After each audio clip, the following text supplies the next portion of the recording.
For the ones who know safety isn't a catchphrase, it's a culture. And the ones who help make sure everyone makes it home safe. For the safety-minded who watch everyone's backs, Grainger offers supplies and solutions for every industry, as well as safety assessments and training to keep your facilities safe and your people safer. Call, click Grainger.com, or just stop by. Grainger, for the ones who get it done. At Baker's Pharmacy, care is what's most convenient for you. Care is being here when you need us. We're open evenings and weekends. Care is helping you save more. Most insurance plans and discount cards are accepted at your local Baker's Pharmacy. Care is saving you time by managing your prescriptions online. You can request refills, check order status, and more. Care is convenience that works for everyone. Baker's, a world of care is in store. Services and availability vary by location. Age and other restrictions may apply. For coverage, consult your health insurance company. Visit the pharmacy or our site for details.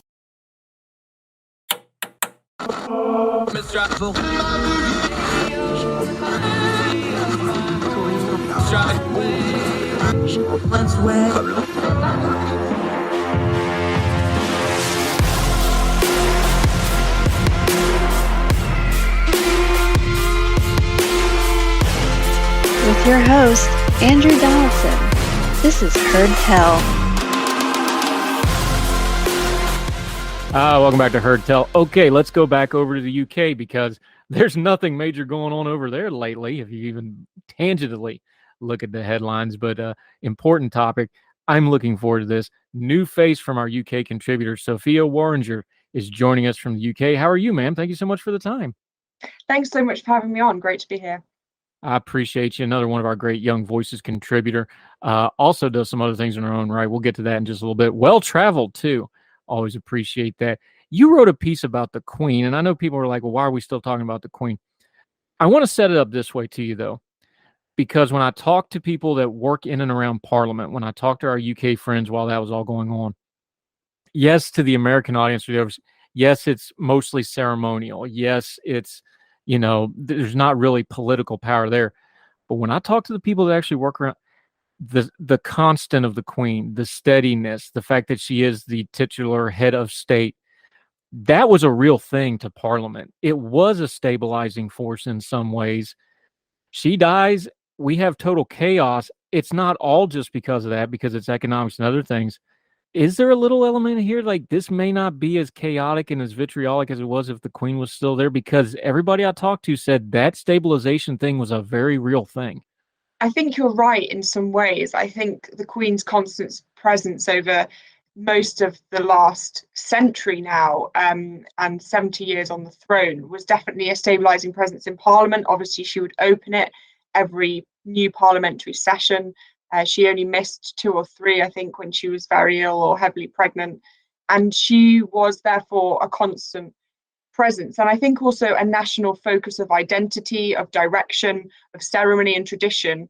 And although her successor, King Charles, embodies much of that, his presence on the scene hasn't been quite as constant. And so therefore I do feel like we have maybe lost some of that reassurance and steady hands. And I think as a national figurehead, she was incredibly unifying, and she would not get involved in the nitty-gritty of politics. She would not comment on political day-to-day activities, and her unifying presence will definitely be missed. And maybe there can be links drawn to the economic turmoil we see ourselves now in, but it may have to have more hindsight to exactly express how those things are connected.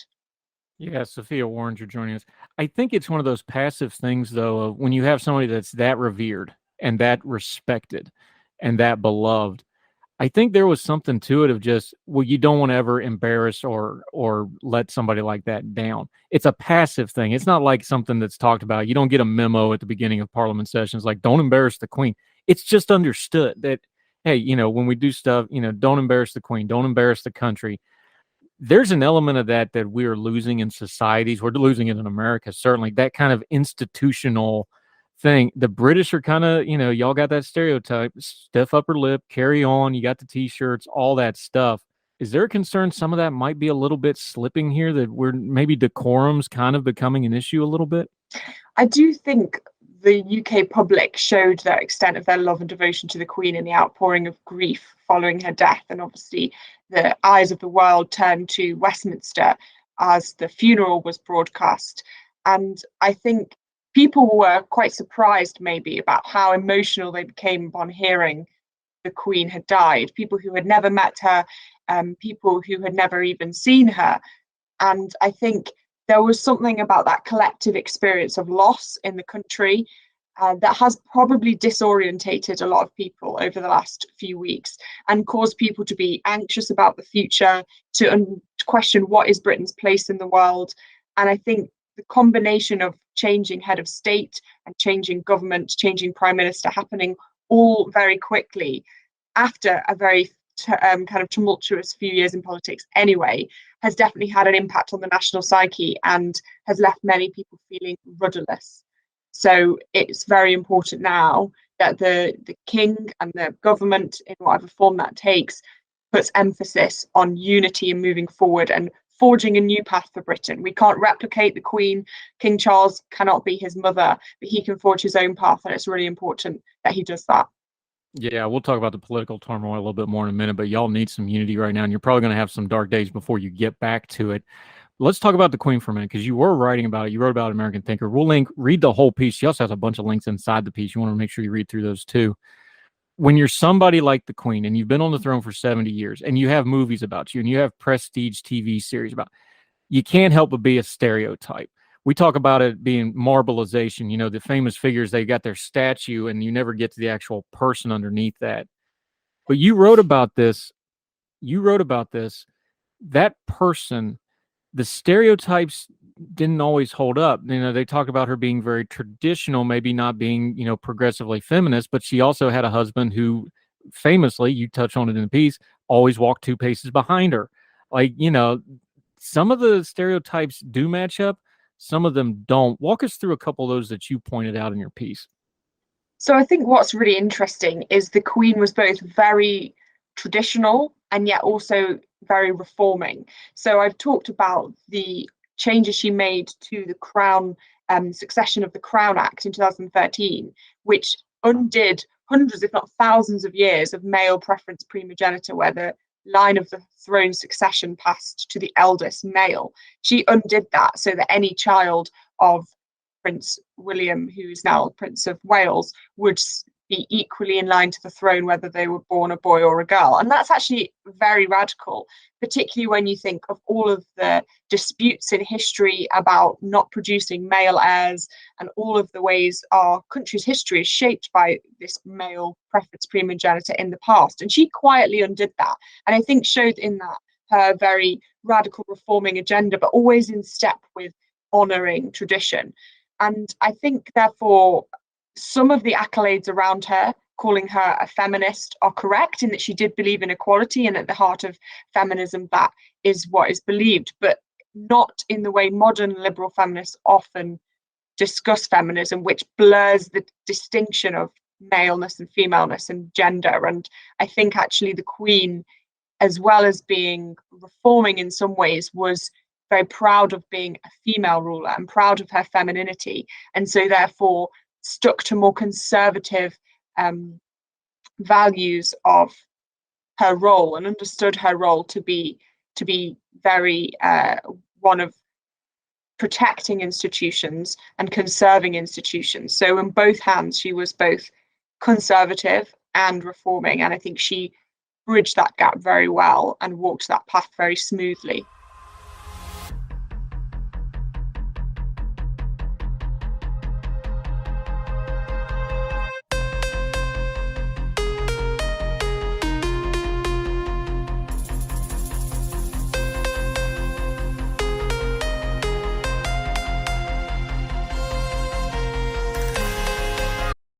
For the ones who know safety isn't a catchphrase, it's a culture.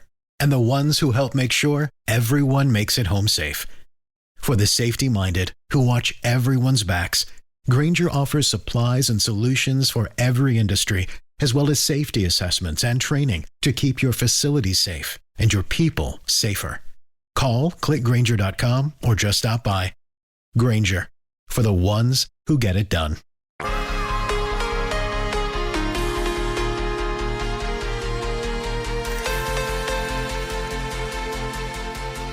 That's Sophia Worringer joining us from over in the UK. Part of this is a perception issue because, everybody's like, well, she was a very traditional woman. Well, by 1950 standards, she's pretty progressive. By 2022 standards, she's super conservative. How much of it is her own evolution? She reigned for so long that she spanned different eras, but she wasn't the same either, and not just because of age. She changed over time too. It was more subtle, it was more on the down low. Get us past the media perception, because I think when you look at it that way, it will change how we view her as a person first. That, hey, when she came to the throne unexpectedly, by the way, people forget that part of it. She wasn't expecting to be queen when she was. It kind of got thrust upon her. There was a lot of change, even though it was subtle. And by the standards of her time throughout her lifetime, massive change in massive ways, that not only the royalty and the royal family, but the way she presented and represented her country changed as well. Absolutely. She did in some ways represent this conservatism, this tradition, but as I mentioned, evolved into her role and saw the monarchy as evolving with her, I believe. And I think what is interesting is that the modern liberal feminist movement actually seeks, in some ways, to be more conservative, more traditional, more regressive than it portrays itself to be. So I mentioned in my piece the decisions to portray Joan of Arc and to understand Elizabeth I as a gender neutral, non-binary character. And I think actually those expectations actually put what it means to be a woman into a smaller box than the Queen allowed it to be put into.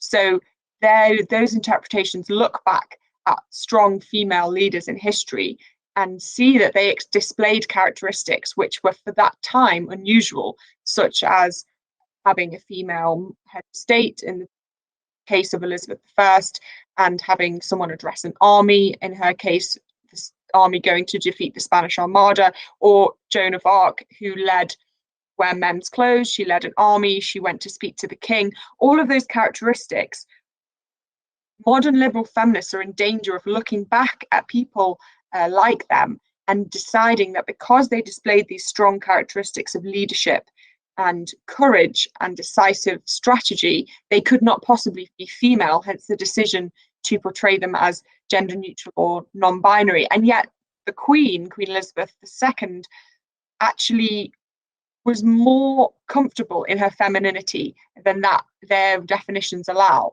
So she was very comfortable, obviously, in her finery, in the crown jewels, in her dresses and fur and feathers, but more maybe comfortable in her country clothes, rolling around in the mud, stalking deer around Balmoral, right? And we need to be very careful that we don't define leadership only through male categories. And she was able to decide that she was a leader and she was strong and she was female, and she didn't want to minimize that, but she was very comfortable with the definition of female extending to full military dress or deer stalking or all these different types of things, which modern liberal feminists are in danger of categorizing only as male. So I think in that sense, she was incredibly progressive.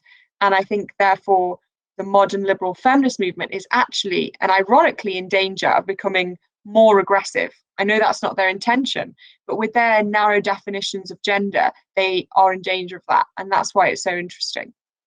Yeah, Sophia Worringer joining us. You have a great anecdote in here, is something of a little bit of a lighter note because it's a heavy topic. It was jarring to the American audience and the international audience when you saw Princess Anne in the funeral procession in uniform, which kind of surprised some folks. And then there was, of course, the controversy that, Harry couldn't wear his, but we'll deal with that some other time. But you have a great little anecdote about Princess Anne having kind of and she was basically the caretaker of the Queen. She was the Queen's right hand. She spent more time with her than anybody else. She was with her every day, especially in the last few years with the health stuff. She was basically the caretaker for all practical purposes, for folks that don't know. But Princess Anne had that same kind of high-minded, I'm here, I'm doing my job, that kind of day-to-day bravery stuff. But you had an interesting little anecdote about the time they actually tried to kidnap her, and it did not go well for that guy. Yeah, exactly. So the Royal Princess Anne, is the only daughter of the Queen, and she's known for her no-nonsense approach. And there was an attempt to kidnap her from when she was driving in a car, and the person who attempted that got into the car and she told them to go away, basically, very bluntly, told them that they were a silly man and that they should go away. She took no hostages at all. She was very clear what she wanted. And I think that has shows something of the Queen as well, because their relationship was so close. It was the Queen's wishes that Princess Royal would follow the coffin from Balmoral to Aberdeen, where it was flown to London. And she did that whole 6-hour journey in the car behind the coffin. And what is actually really interesting too is I saw the hearse and the coffin leave from London, Westminster, to go to Windsor, which is the outskirts of London, and it came near my house. And the rest of the royal family were ahead of the coffin in their cars, and then the coffin came, and then the Princess Royal, Princess Anne, followed the coffin in a separate car. And I do think that shows something of the closeness of the relationship between the Princess Royal and her late mother, and that would have been a request of the Queen. So the no-nonsense attitude that we see in the Princess Royal, I think she learnt definitely from her late mother, and we can understand more about the Queen by understanding more about Princess Anne. Yeah, Sophia Worringer. There was nothing in that funeral that wasn't planned out and approved down to the smallest detail. So yeah, stuff like that was absolutely not accidental. Let's come back to the present day. The Queen is gone. We had the respite from UK politics. We had the great, 10 days or so of national unity.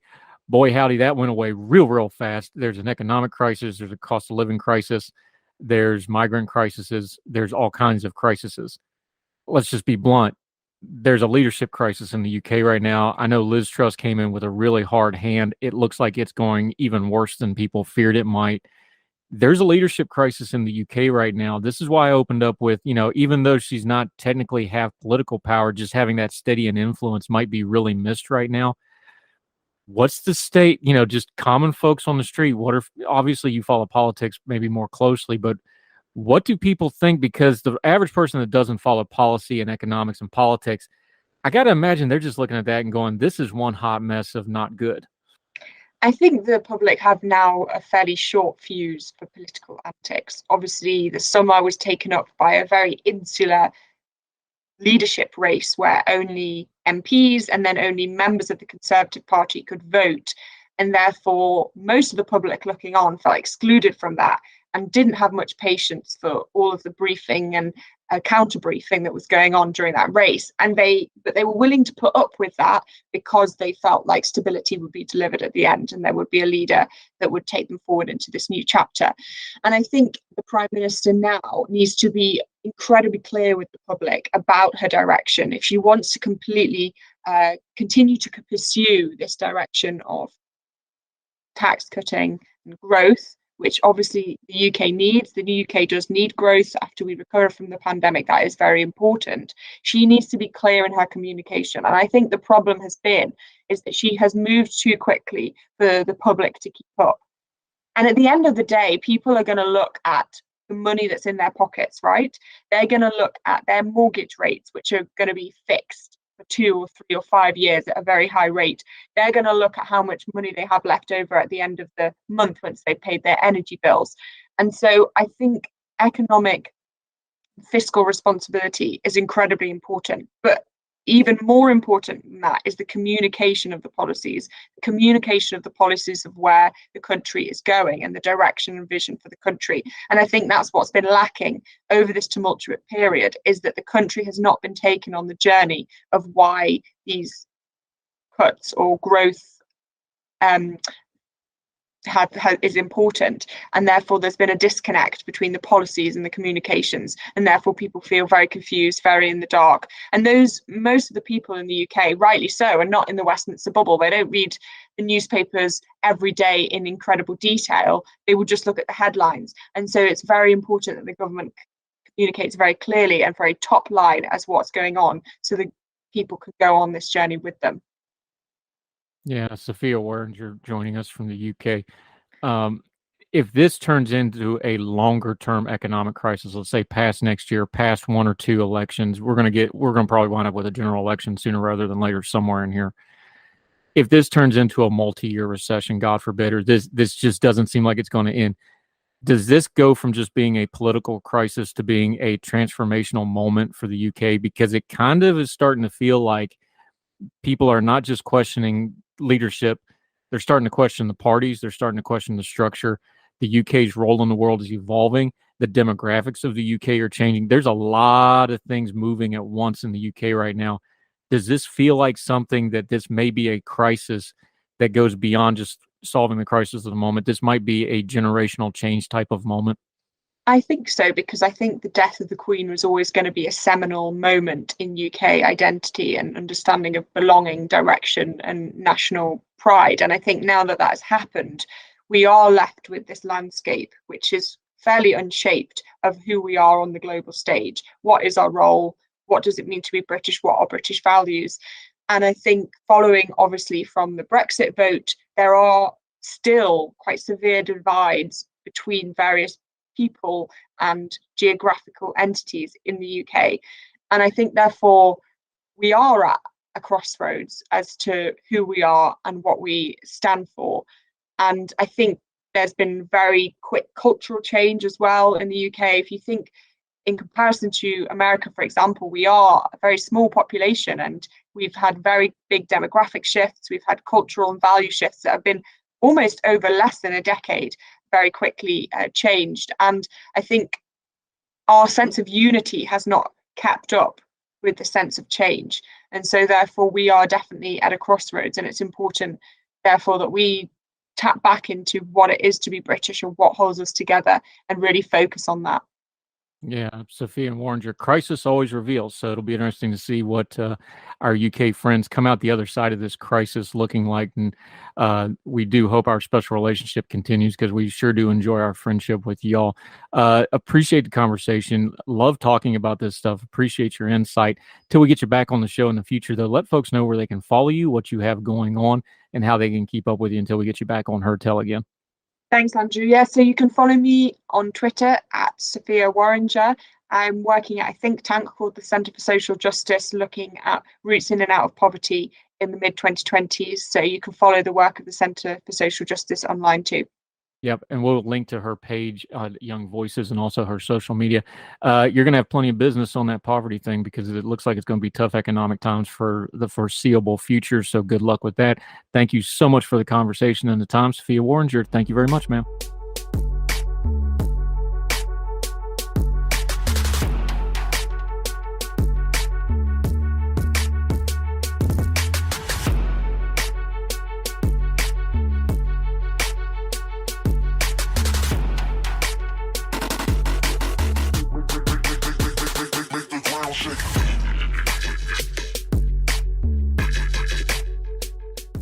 Brace yourself for something fuel nominal. Unleaded 88 is the clear fuel choice. It's cheaper, cleaner, and greener. And it's grown by Iowa corn farmers. Now that's totally worth the hype. So pump it up with Unleaded 88.